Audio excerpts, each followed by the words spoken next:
Yes, kumekuwa na story mob about war breaking out in East Africa, mainly between Kenya and Uganda. And this is not the first time kuna story ya war breaking out. The first one happened in 1976 when Idi Amin was the president of Uganda and Kenya had Jomo Kenyatta as the head. But here 1976, how did it start? It started because Idi Amin believed that Kenyatta helped the Israelites to attack Entebbe airport. At that time, a plane from Israel had been hijacked and it was at Entebbe airport. So the Israel government sent their troops ama tunaita jeshi to save the situation, and Kenya helped Israel by sharing information and all those things that helped Israel save the plane and the passengers. So in the late 1970s, tension escalated between Kenya and Uganda after President Idi Amin Dada accused Kenya of aiding Israel during the 1976 Entebbe raid. At that time, Uganda ilikuwa na big military compared to the one in Kenya. But what saved Kenya during that time was because Kenya had strong allies and supporters. Those are from the West. That is US, Britain, and all those. So when Idi Amin threatened to attack Kenya, the president then, Jomo Kenyatta, called for help and United States came to the rescue. What did they do? Walisaidia Kenya with their F-5 fighter jets and others that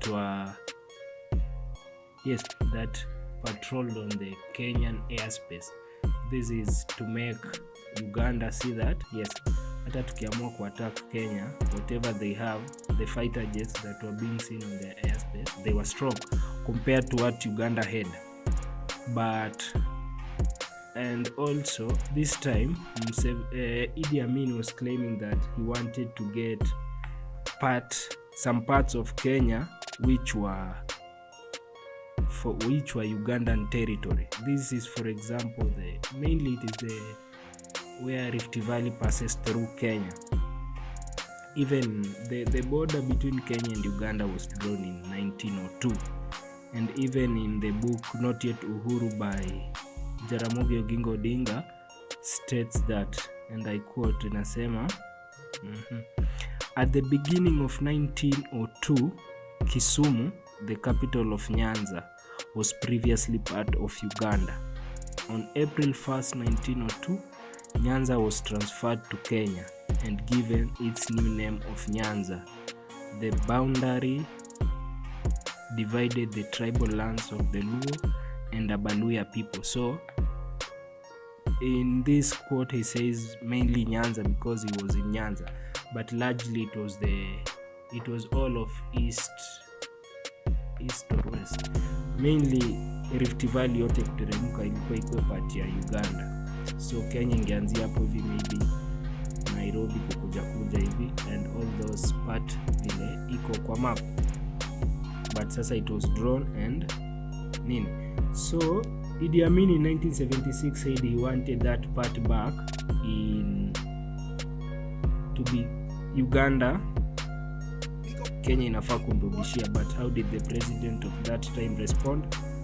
He asked for support from his allies and they did it. They came through. Pia kulikuwa na protest that was organized on the February 15th, 1976. People went out to claim hizo storage. Amin anamkia. Amin is a bloody crazy. He's a bloody shit. People went out to say hiyo story ya Idi Amin ni story zake ya chore, and things cooled down after there. Nini mambo ikaendelea. The country continued to be vile iko. Now last year thereabout, the general of Uganda, the army of Uganda, that is the son to Museveni, General Muhoozi Kenya Uganda, yes, something like that. Anasema he came out to say we can attack Kenya and take over Nairobi in just under 2 hours. And who are the people who responded? Those were the citizens. Mainly it was the wananchi ndio wenye walirespond wakisema wewe kuja, sisi tunaaminia jeshi yetu and all that. Now over the past few days, I can't really that in an interview that Museveni did on radio, Uganda radio, that is speaking during a radio show at Mbale State Lodge in Mbale City, Museveni warns of future wars over access to sea. How can you have a situation like this? Uganda is landlocked inside here. But where is my ocean? My ocean is the Indian Ocean. No, it belongs, really, me. I'm on the top floor of the block. And then you say the compound belongs only the ones on the ground floor. This is madness. But that ocean belongs to me. Because where is my ocean? I'm entitled to that ocean. In future, we are going to have wars. When the president of Kenya came into power, kuna vitu walichange, and kuna time pia Uganda walikuwa na build pipeline through Dar es Salaam. Ilikuwa inatoka the shores of Indian Ocean from Dar es Salaam to Uganda na kupitisha mafuta, because waliona Kenya imeanza kuwa na mchezo of taxing them more. Now he is talking about economic purposes. The sea is affecting them, because if they want to get their things, it has to come through Kenya. Kenya is like, because Kenya we have the port, Mombasa port. From Mombasa it is transported to Uganda. What else did he say about the border of the Indian Ocean? How can you say that you are in a block of flats and that the compound belongs only to the flats on the ground floor? Now you are living in a kwa nyumba za gorofa, you are maybe in second floor. So yeye anasema ako second floor and is being denied the compound to play the area. Now this is madness. But how did the president respond? Yesterday he was in an event to Uganda. I don't know to launch what, and he spoke about story the claims that Museveni made about war. We'll see the clip, and he talks about how Uganda are our brothers and sisters. But this, you are the president, you are like the head of the family. Kenya is your family and your territory, your home ground, your land. You are supposed to protect it. Now when somebody comes and say we will fight you because we want access to the sea, it's like you are trespassing. You want to trespass to another person's land, and kuna lands obviously trespass. Even in Kenya you are killed. But what did the president say? He said Uganda are our brothers and sisters. Your brothers and sisters cannot just come out to say tutapigana sababu ya this and this, right? And now because of that, Museveni came out to call Ruto a pan-Africanist, akisema more of Kenyan president wa pan-Africanist. And before, he also said he used to have talks with the other leaders, the other presidents who were there when you walienda, who came before Ruto, akisema we used to have talks before we could reach a agreement. Unapata msee ameretire. Remember, Museveni has been in power for over 32 years thereabout, and next year kuna elections Uganda 2026 is maybe in January. Now this can be used as a way of moving their people from focusing on the issue of election, because bado anataka kurudi in power, and the opposition candidate in Uganda is in jail. That is Dr. I've forgotten the name, but he was kidnapped in Kenya and taken into custody in Uganda. Now Kenya, Uganda and Tanzania over the past, since the president now came into power, things have not been easy to the citizens of both these three countries. Kuna wenye walikuwa attacked, kuna some activists in Kenya who were kidnapped and taken to Uganda. For example, kuna wawili wenye waliachiliwa juzi, and people said ni Uhuru ali make the calls to the general, that is Muhoozi Kainerugaba, to release them. You see how our president is doing. Now, Mr. Ruto, Museveni and Samia.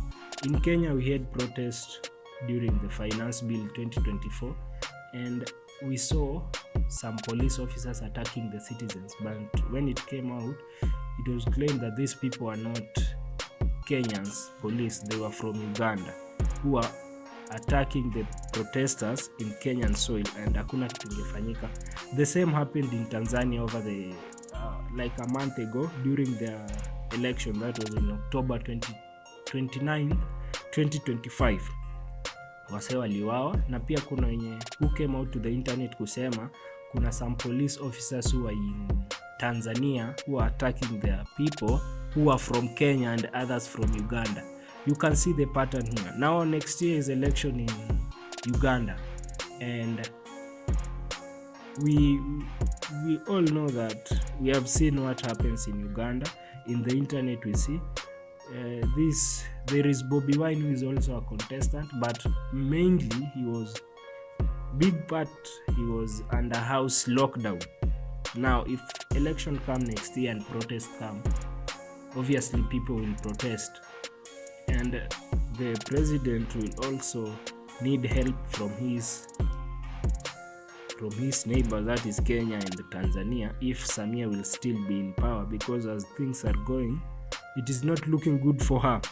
And then also the president said about Kenya and Uganda to jointly co-own Kenya Pipeline Company. When Ruto came into power, he spoke about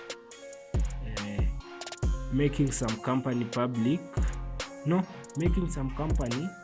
for sale, and that is KICC, Kenya Pipeline, Kenya Seed and others, and this is to weaken the economy. Now one has gone, that is Kenya Pipeline Company. It will be co-owned between Kenya and Uganda. We can see how things are going, but this story about war, to me it seems like it's not something that will happen, because these presidents who are in this country, kuna vile wanajaribu kufanya, but we will see as things goes by.